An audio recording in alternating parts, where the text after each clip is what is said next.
I'll entertain a motion to close the meeting. So moved. All in favor? Aye. Aye. And now to the questions. Ms. McCarthy.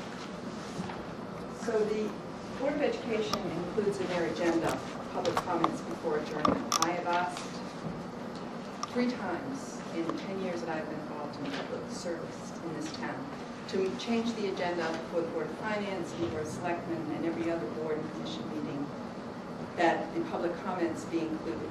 Part of the reason is because, as you can see, NHTV does not take public comments. They say on record, the board of directors has said, if public comments are made before adjourning the meeting, they will include them in their televised coverage.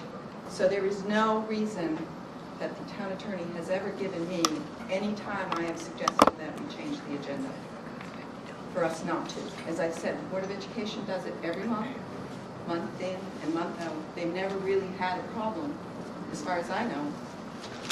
And the people are best served, as Michael said, Mike Callahan, I think, with having everything open and transparent.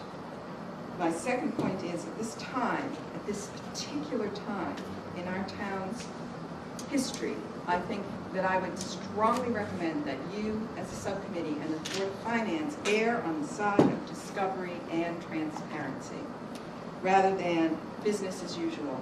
And the idea that we have the same audit firm do a forensic audit is not the best idea. I agree with Mr. Hallahan that it's not. We have had annual audits year in and year out, win awards, and clearly we have alleged misconduct on the parts of our finance director and other department head and assistant department head that involved financial procedures that were not scrutinized well enough.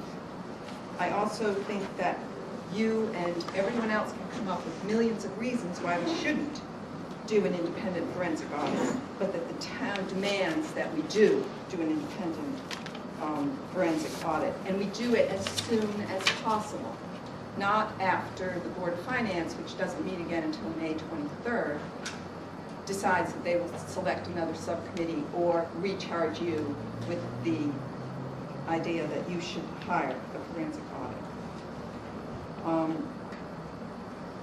I think that's all I'll say for right now. Thank you.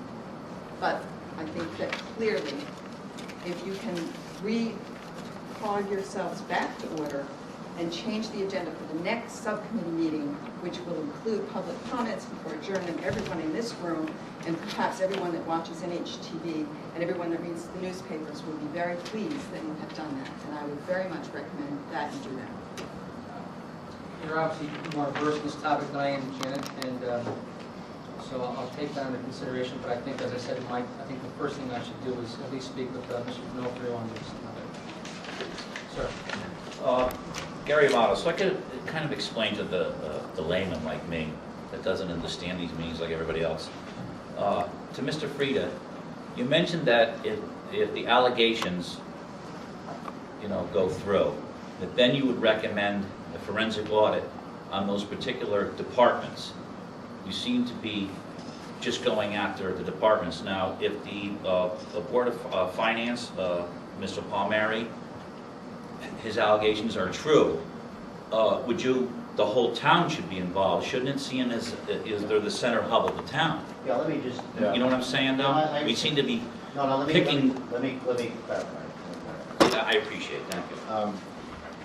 What I said earlier is I'm for the 2 audits. A general audit to review the town's procedures, policies, financial procedures, etc. And I'm also going to be recommending to the Board of Finance that we do conduct a forensic audit. Now, Tim's RFP suggests that there will be forensic audit activity. I'm for a forensic audit in any department where there's any suspicion at all. So I'm not trying to isolate it to community services. Whether it's community services, whether it's any other department in town, wherever it may be, wherever we deem or wherever the town deems it the improprieties to be, I'm for that. Right, what I'm saying is, I think you said if the allegations are true, but what I'm trying to say is, if the allegations are true against Mr. Palmieri, wouldn't you consider him the center hub of the town as far as the finances? Absolutely. So if he is you know, convicted, would you say every department, the whole town should be clean sweep? Yes. Okay, thank you. Do you mind if I comment on that, sir? No, I appreciate it, because I have to understand so I can explain to other people. Absolutely. I'm looking at a letter that was written by a gentleman named William Dobbins. It was in the Haven Register today, you probably all saw it. He quoted Mr. Peterson, who in a separate letter, which I have a copy of, made a comment about forensic audits. I'm going to read your part if you don't mind, sir. Mr. Peterson said a forensic audit is a detailed review of accounting records that is suitable for legal review, offering the highest level of evidentiary precision. Further went on, and I wasn't quoted in the register, but he was in another letter, that in other words, their focus, the focus of a forensic audit, is on individual accounting transactions and the documents that support them. The reason I read that is because we have to make a distinction here. What forensic auditors do is they go look for specific items. You may own a firm. Okay, you may have a suspicion that something is wrong. So you say to your accountant, your auditor, excuse me, that you think there's something wrong with travel vouchers. Okay, fine. So your accountant designs specific tests to see if travel reimbursement was properly handled. Okay? You may have an issue with overtime. You may have a suspicion that there's something wrong with a particular person's overtime. So an accountant designs tests to see if, in fact, there's something abnormal within perhaps your overtime account. So what they do is they look at specific areas. So I don't want to contradict what Mike just said, but my understanding is they don't just do a forensic audit of the whole town. Because what you're suggesting is they look at every single transaction in the entire town. I couldn't even contemplate the cost of that, but that's not actually what I understand a forensic audit to be.